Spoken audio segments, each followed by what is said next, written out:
I believe that every individual is entitled to live the way they want, worship the way they want, believe the way they want, do whatever they want, as long as it does not put their hands in my wallet, because my saying goes, if you're in my wallet, you're in my business, or if it harms another living human being.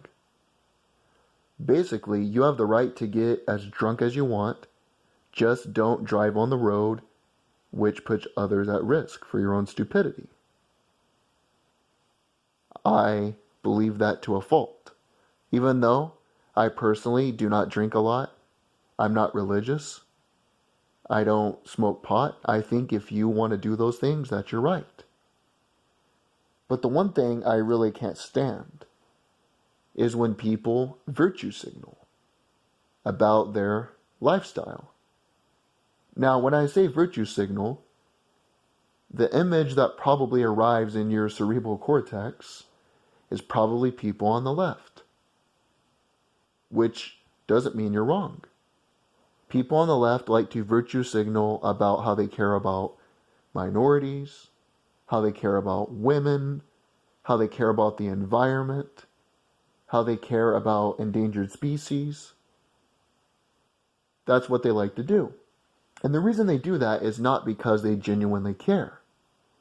It's because they want to massage their own ego and increase their own self-importance. They want to show you that they are virtuous, which is annoying as hell. There have been times before where I have paid for someone's meal. I've let a homeless man stay at my home. I've done things like that, but I've never felt the need to post it on social media or to tell anyone else about it. But it's not just people on the left, social justice dumb fucks that do that. It's also people who live the same lifestyle as me. Let me surmise my lifestyle for you. Not to brag, just to properly put into context the conversation, to purposely move the conversation forward. I believe that society is not the problem in America. It's individuals in society. And the only thing you can do is change yourself. If everybody had the goal of being the best them they could be, physically, mentally, spiritually, financially, then society would be better off. Because what is society but a collection of individuals? Each individual improves their own household, the whole neighborhood runs smoothly. You shouldn't be worried about what your neighbor's doing in his own house if you can't put food on the goddamn table. That's my basic belief. I work out 5 days a week. I'm always reading, not bullshit like Harry Potter or comic books, but I'm reading about how to influence people, reading about financial markets, reading about history, reading about economics, trying to educate myself, re-educate myself, and get out of this matrix. I'm always working on posture, always working on dieting, all that. But I will never once go out of my way to tell someone about it. I believe messaging is important. You might have good ideas, but if you can't articulate those ideas, you can't present them in a positive way, then your message will crumble. It will fail to spread. Let me give you an example. Say that you just moved in with your significant other.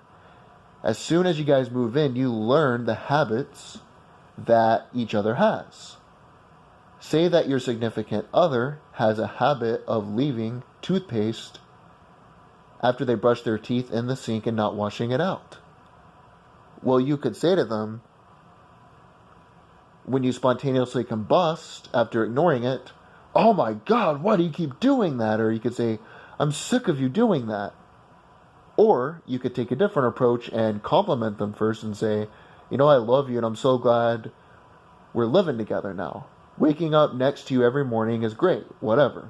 Romantic bullshit. I'm not good at that. That's not my thing. But do you mind? It would be great if you could maybe spend an extra few minutes and wash out the sink for me. There you go. You're not going to get a negative reaction. And the message was spread. Not only was it spread, but it was received. A person has to be receptive to your message in order for it to be effective. Using that same principle, I just live my life. And if people ask me how I do certain things, then I explain to them. I surmise it, then I say, do you want me to go more in detail, or is that enough? I want to make sure they're receptive to the message. Case in point, a couple months ago, I went to the lake with a friend of mine. Just acting normally, doing what I got to do. When we went into the lake, of course, I took off my shirt, put on my swimming trunks. My friend could tell that my body was more toned. I had larger muscles. He said, damn, bro, what have you been doing? And I said, I've been working out. And he's like, what type of workouts have you been doing? So I told him about the workouts I do. Then I also told him about my dieting. I didn't go out of my way to virtue signal and say, if you would do this, you would be like me. I hate when people are like, exercise, go to the gym, be a man, make money, read books, and then you can be as good as me. That's no different than the virtue signalers on the left who want you to think they're just better than you in every way, morally.